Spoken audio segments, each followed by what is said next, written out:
Part 2 CTET 2011 है। पहला part मैंने बना दिया है, ये पार्ट 2 है। इसके क्वेश्चन करेंगे अब हम। क्वेश्चन नंबर 1 है, पाठ में दिए गए चित्रों का उद्देश्य क्या होता है। यानी कि जो पाठ होते हैं बच्चों के, उनमें चित्र दिखाई देते हैं, उनका क्या उद्देश्य है चित्र देने का। ठीक है, कीजिए आप लोग, फिर मैं आप और हम डिस्कस करेंगे। नंबर 1, चित्र अमूर्त संकल्पनाओं को समझने में सहायता करते हैं। देखो पहले तो इनको समझते हैं अमूर्त और मूर्त होती क्या है। मूर्त होता है जो मूर्ति सामने हो हमारे, उसके बारे में सोच विचार करना। और अमूर्त क्या होता है, जो हमारी कल्पना में होता है, जिसको हमने नहीं देखा, वो अमूर्त होता है। ठीक है, उसके बारे में जानना।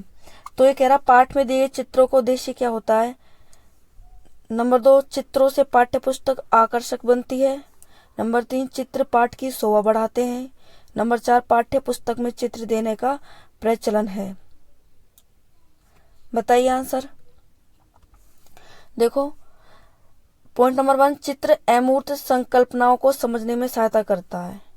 तो आपका ये क्वेश्चन नंबर 1 है, वही राइट है ऑप्शन। ये बोल रहा है अमूर्त, यानी कि चित्र देख के तो हम समझ जाते हैं, लेकिन कुछ चीज हमारे जो माइंड में होती हैं, जैसे कि राजा रानी कैसे होते थे, क्या करते थे, उन चित्रों को देखकर अमूर्त संकल्पनाएं हमारी जो माइंड में, उनको समझने में मदद करती हैं ये। ठीक है, जैसे छोटे बच्चा है, ब्रह्मांड के बारे में बताते हैं उसको, भाई ऐसे होते हैं तारे, ये चीज ऐसे होती है, चित्र को देख के ना, तो वो उनको समझने में मदद करती हैं ये।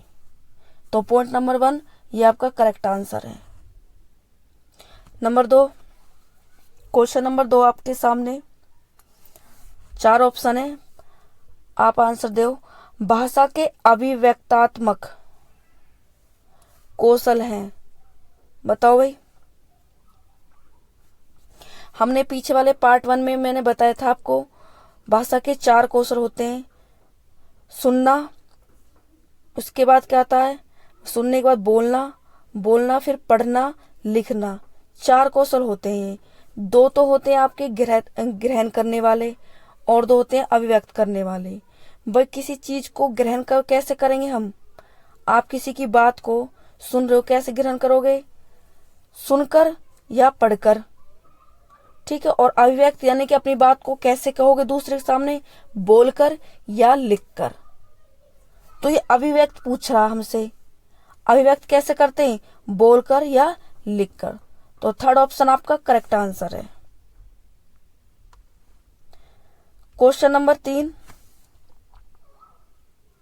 पढ़ो क्वेश्चन। प्राथमिक स्तर पर कौन सा भाषा शिक्षण का उद्देश्य नहीं है। अपोजिट पूछा है, नहीं पूछा हमको, तो नहीं के जवाब देंगे हम।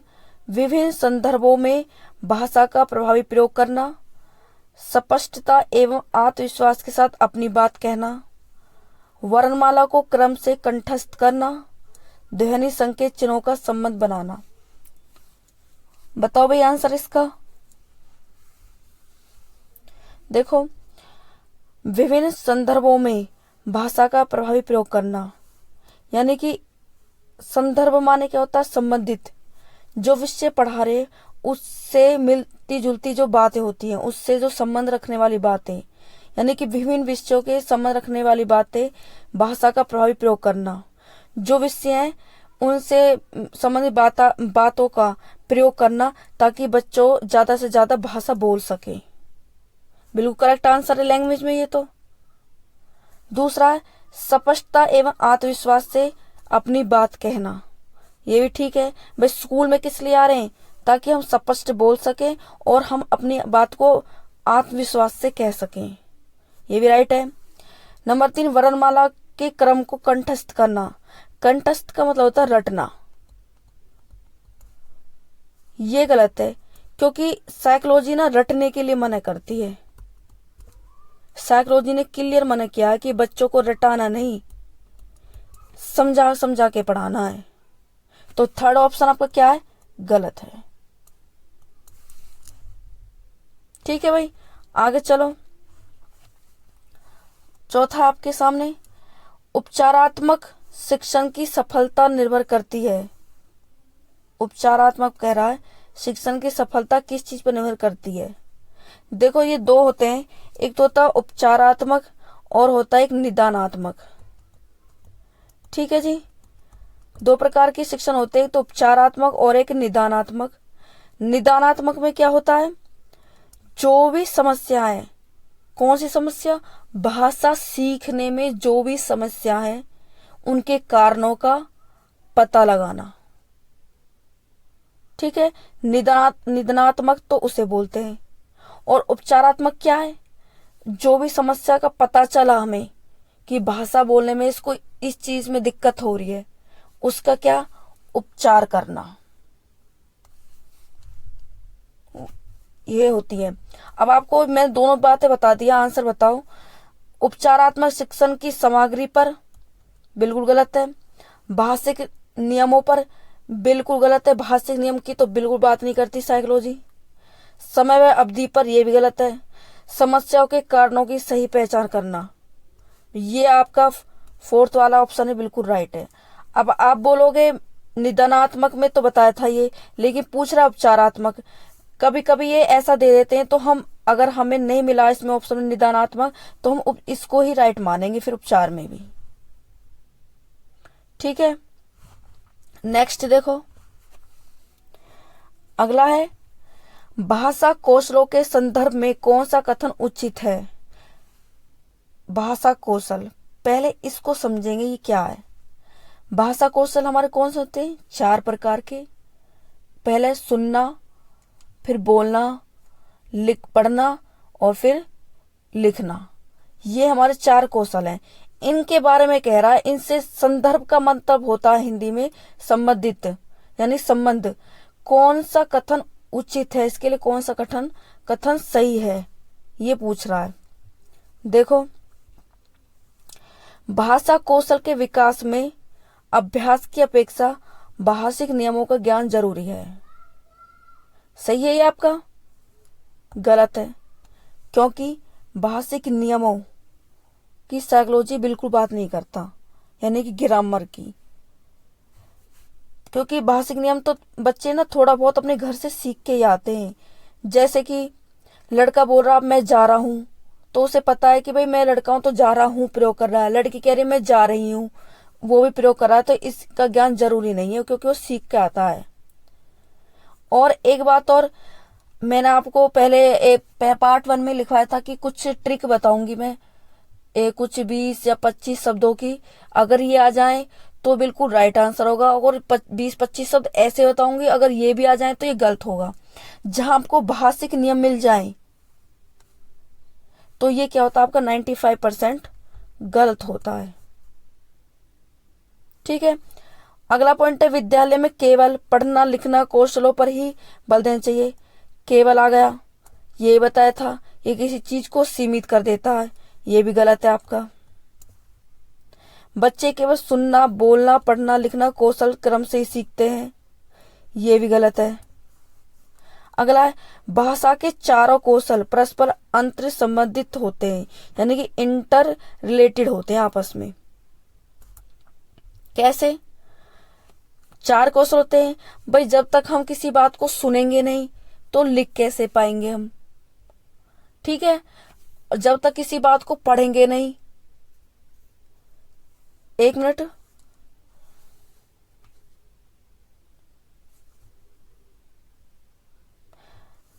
देखो भाषा के कौशल होते हैं, जब तक हम किसी बात को सुनेंगे नहीं तो बोल कैसे पाएंगे, और पढ़ेंगे नहीं तो लिख कैसे पाएंगे।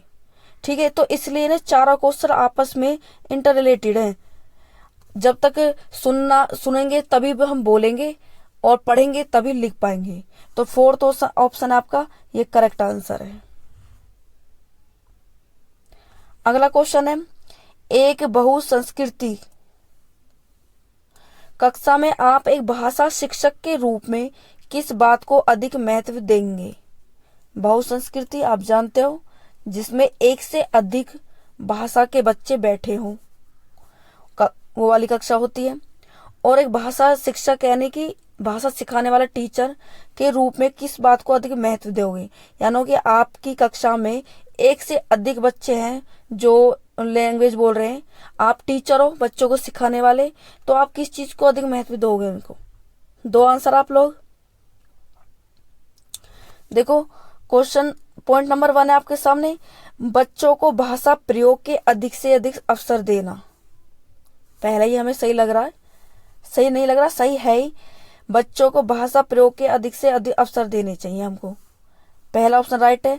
यानी कि ये कह रहा है भाषा प्रयोग के, उनसे पूछना चाहिए कि भाई आप ऐसी बात करनी चाहिए ताकि उन्हें भाषा बोलने का और अधिक से अधिक अवसर मिले। जैसे भाई आप सुबह कितने बजे उठते हो, तो वो अपनी भाषा में बताएगा, ज्यादा अवसर मिलेगा उन्हें अपनी भाषा बोलने का। आप उठने के बाद क्या करते हो, फिर उसके बाद स्कूल आ जाते हो, स्कूल से जाने के बाद क्या करते हो, रात के टाइम क्या करते हो, किस टाइम खेलते हो, कैसे बातें करते हो, तो उन्हें भाषा बोलने का अधिक से अधिक अवसर मिलेगा। तो आपका पहला ऑप्शन क्या है, राइट आंसर है। अगला है हिंदी की कक्षा में प्राय हिंदीतर भाषी बच्चे हिंदी सीखने में अनेक कठिनाइयों का सामना करते हैं, क्योंकि देखो पहले क्वेश्चन समझेंगे हम, ये क्वेश्चन कह क्या रहा है। हिंदीतर यानी कि एक हमारी जो लोकल लैंग्वेज होती है, जैसे हरियाणवी अपनी भाषा में बोलता है, पंजाबी अपनी में, लोकल लैंग्वेज यानी कि, और हिंदी सीखने में अनेक कठिनाई होती है। हिंदी जो हमारी प्योर हिंदी बोली जाती है, कठिनाइयों का सामना करना पड़ता है, क्योंकि प्राय हिंदी और उनकी मातृभाषा की संरचना में अंतर होता है। दूसरा, वे मन लगाकर हिंदी नहीं सीखते, बिल्कुल गलत है। हिंदी सीखने प्रति उनकी अरुचि होती है, ये भी गलत है। हिंदी बहुत कठिन भाषा, बिल्कुल गलत, तीनों गलत है। आपका ऑप्शन 1 राइट आंसर है। ये कह रहा है प्राय हिंदी और उनकी मातृभाषा की जो संरचना होती है उनमें अंतर होता है, बिल्कुल सही है। जो आपकी हिंदीतर यानी कि लोकल लैंग्वेज है जो हम बोलते हैं, उसमें और जो प्योर हिंदी होती है उसमें थोड़ा बहुत अंतर होता है। जैसे हम बोलते हैं सूरज, और आपकी हिंदी भाषा में लिखा जाता है सूर्य, ठीक है। हम बोलते हैं चंदा,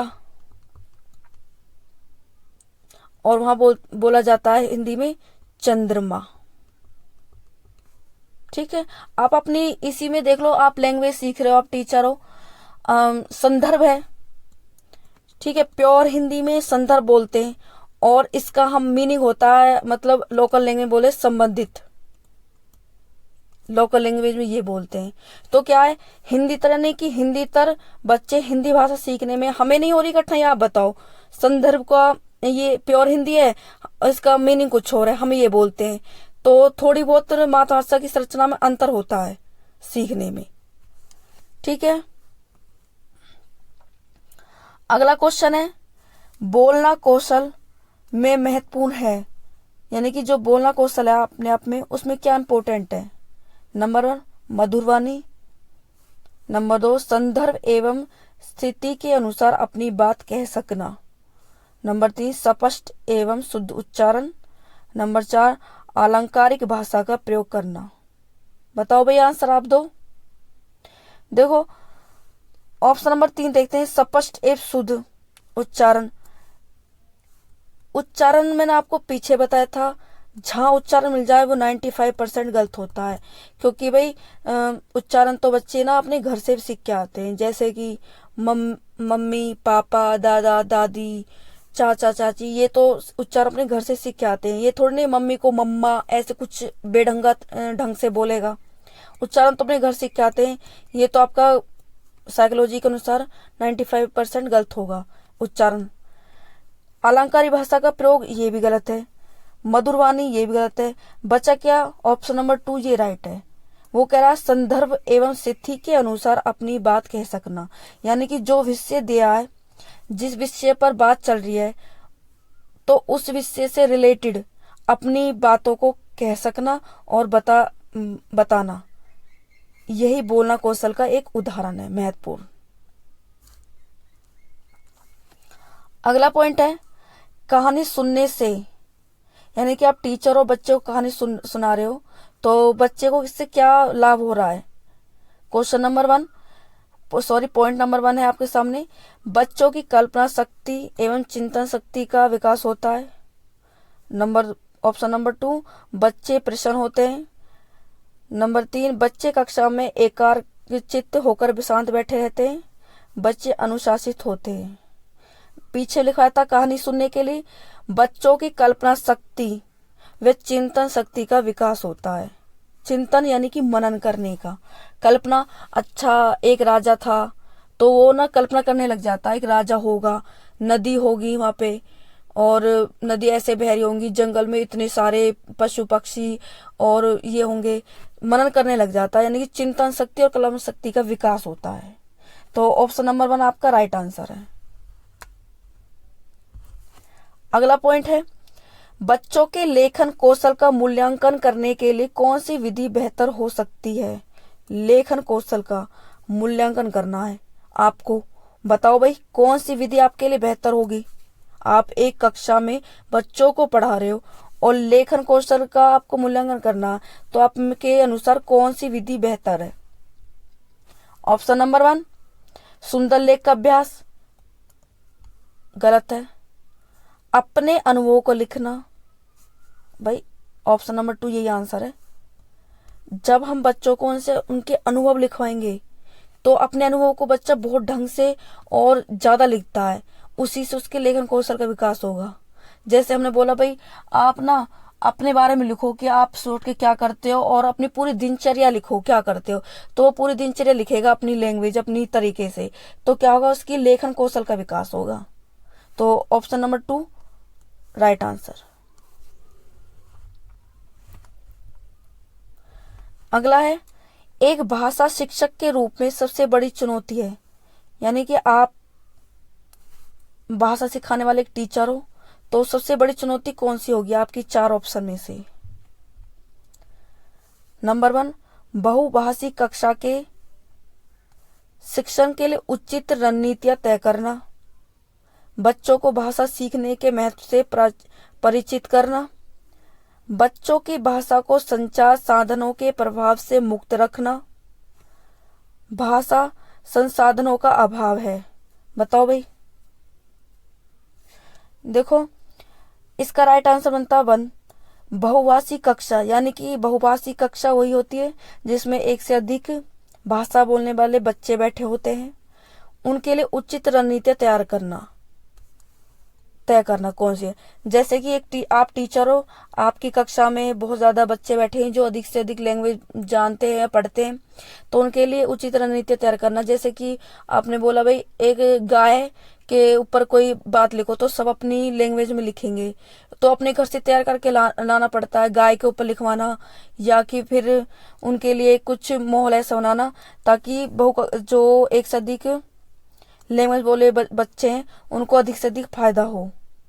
तो एक भाषा शिक्षक को सबसे बड़ी चुनौती होती है उचित रणनीतियां तैयार करना, किसमें, बहुभाषी कक्षा में।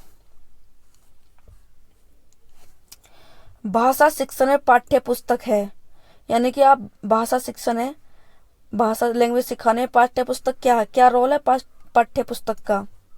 अनावश्यक है, एकमात्र संसाधन है, साध्य है या साधन है।